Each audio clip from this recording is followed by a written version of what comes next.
So December 6th is National Miners Day here in the United States. It's a day for us to show our appreciation for the men and women who work in the mining industry that do things for us every day that we normally don't thank them for or show appreciation for. But did you know that this day has its origins in West Virginia history? Probably doesn't come as much surprise because West Virginia is very well known for its mining history. From Matewan to Blair Mountain, miners have been changing the course of West Virginia history since day one. But this day has its roots in the deadliest mine disaster in United States history. Today we are going to talk about the Monongah Mine Disaster. What's up, ladies and gentlemen? I'm the Best Virginian. I cover West Virginia history and travel videos, sometimes delve into true crime, sometimes into the paranormal, all from right here in the mountain state of West Virginia. And today we are going to talk about the Monongah Mine Disaster. Normally I don't like delving into topics like this just because I like to talk more about weird history. I really normally wouldn't cover something like this, but people have been requesting, since I did my Battle of Blair Mountain video, to cover this topic. So our story begins the morning of Friday, December 6th, 1907 in Monongah. That's in Marion County, West Virginia. Like many towns in north central West Virginia at the time, the vast majority of the people who lived in Monongah worked in the mine industry. Most of them worked in the Fairmont Coal Company number 6 and number 8 mines. And like a lot of towns in north central West Virginia at the time, the town had a lot of Italians, recent immigrants to the United States. It wasn't just Italians. There were Polish, Greek, Slavs, Litviches, which I had to look that one up, and that is Yiddish-speaking Lithuanians, Hungarians, Irish, Scot, Germans, and non-Yiddish-speaking Lithuanians. The mine had been closed the day before, Thursday the 5th, so workers were showing up early, and it's suspected that many of them even brought help in the form of family members, sons, friends, kind of implementing this buddy system in order to make up for the lost days' wages for the upcoming holiday season. Because many of these workers weren't paid by the hour, they were paid by a certain quantity of coal brought out of the ground. So if it took you 16 hours to reach your quota of coal, it took you 16 hours. If you could bring in someone to help you and maybe give them some money at the end of your shift, that 16-hour shift might be whittled down to a 12 or maybe even a 10-hour shift. At some point between 10:20 and 10:30 a.m., an explosion ripped through the number 6 and number 8 mines. The explosion was so violent, houses in the nearby town of Monongah were shook. Plates fell out of cabinets, pictures fell off of walls. The pavement of the streets cracked and buckled in several places. An exhaust fan was thrown from its brackets with so much force, and this is a large industrial fan, with so much force it actually injured 2 nearby workers, one of which later died from their injuries.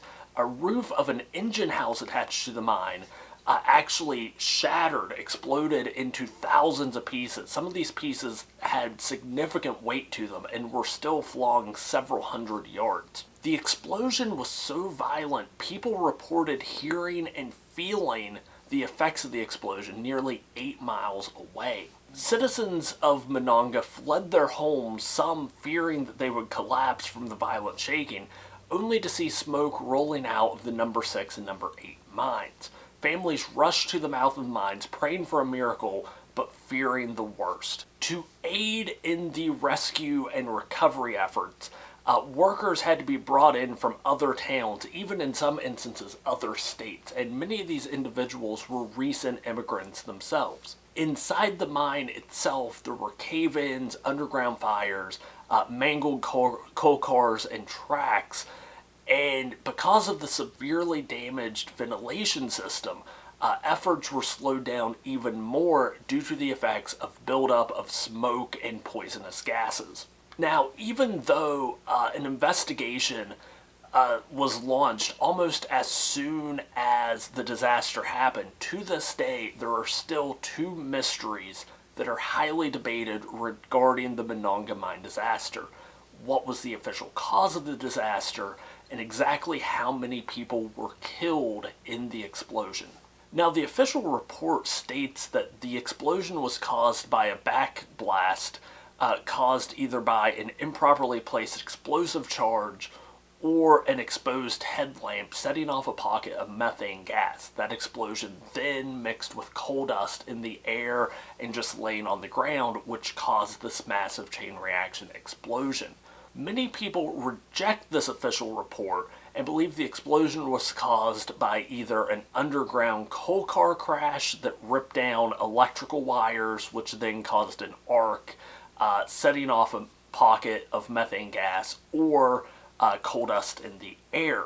There's also a very common legend here in North Central West Virginia that the explosion was caused by young boys throwing firecrackers or some type of small explosives through ventilation toad holes. Basically, these toad holes were just smaller ventilation shafts that didn't have any type of fan or anything attached to them as some type of prank.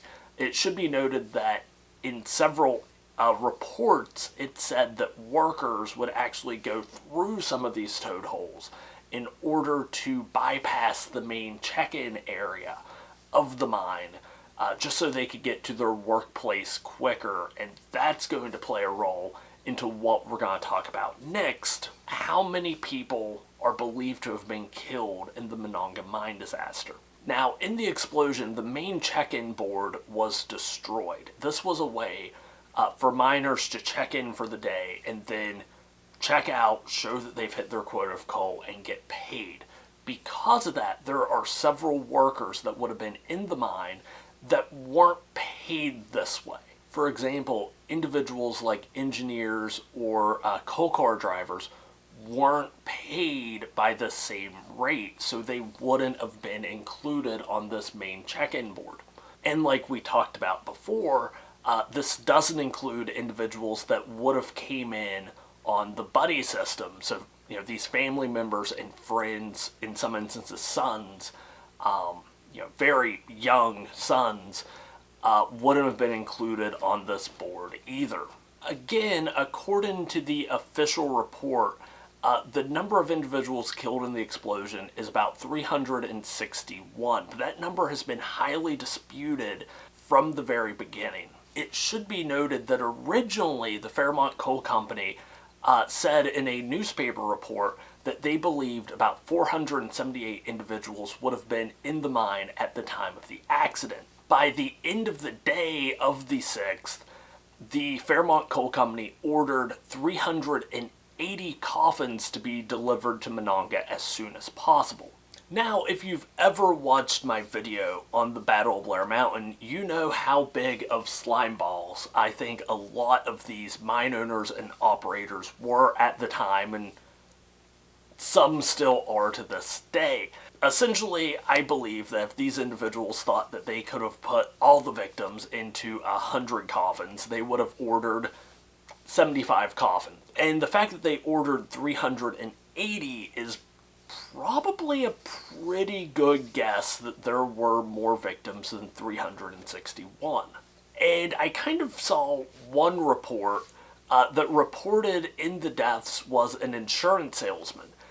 It's reported that there was an insurance salesman that would come down into the mine and try to sell insurance policies to the recent migrants who had just started working in the mines, which, if he was there and just so happened to be killed in the explosion, I mean, that's kind of ironic. And then I just found one little, editorial that just stated that, that guy probably jumped town as soon as he heard about the explosion because he knew there'd be no way for him to pay back all of those policies, which also makes a lot of sense. If I could find more information on that guy, I would do an entire episode just on that guy.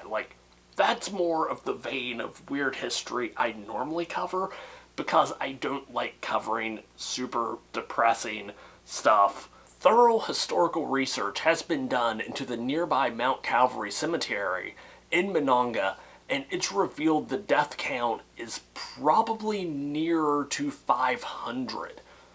And I've had an opportunity to visit the Mount Calvary Cemetery, and it's a very surreal experience, because even though it's here in West Virginia, as you're walking among the graves, there's probably 3, 4, 5 different languages that you will come across as you're looking at these markers. And the other thing that will strike you almost immediately is just how many of them are very similar. Like, there's only, as far as the older markers go, there's only 5 or 6 different types. And as you get closer to them, you start to realize they all have just about the same amount of wear on them. They're all roughly about the same age. And then once you get even closer to them and you start reading the dates on them, there are a ton, several hundred, still standing to this day, that are marked December 6th, 1907. And that is... It's a very surreal and tragic thing to see. One cemetery groundskeeper at the time reported that him and his crew had to prepare over 620 graves. The Mount Calvary Cemetery is also home to the Monongah Mine Disaster Monument, which was donated by the government of Italy in 2007 on the 100th anniversary of the Monongah Mine Disaster. On the other side of Monongah are 2 other Monongah memorials and the official West Virginia Monongah Mine Disaster's historical marker. There's the Monongah Mine Disaster Bell, which was crafted by the same company that produces the majority of the bells for the Vatican, and the Monongah Heroine Monument, dedicated to all the widows and orphans left after the Monongah Mine Disaster, which it's believed to be more than 250 widows and nearly 1,000 children were left father and husbandless from this single disaster. 1907 marked the deadliest year for miners in the history of the United States. And that really says something, because at the time there was no official laws regarding the record keeping of deaths and injuries within the mining industry. In 1907 alone, more than 3,200 miners had reportedly been killed in job-related accidents. Before the end of the year, so between the 6th and the 31st, there were another 4 major disasters across the United States, giving December 1907 the nickname the Black December. In 1908, due to public outcry, Congress would start enacting laws to overhaul mine safety regulations. 2 years later, after a push by Theodore Roosevelt, the United States Bureau of Mines was formed to investigate mine accidents and provide safety inspections for mines. It should also be noted that the nearby town of Fairmont, West Virginia, holds the distinction as the unofficial birthplace of Father's Day, and it's also connected to the Monongah Mine Disaster. In July, a Grace Clayton, who had lost her father in the disaster, suggested the Williams Memorial Methodist Episcopal Church South should hold a special service to honor the fathers who were lost in the disaster. And that is believed to be one of the first celebrations of Father's Day, unofficially. But it's kind of weird because that took place maybe a half an hour north of Grafton, which holds the distinction of the first Mother's Day celebration. So I hope you learned something today. Not all my videos are this sad. If you did learn something today, please share this video, leave a like, and if you haven't yet, subscribe. But until next time, stay wild, stay wonderful, and I'll talk to you later.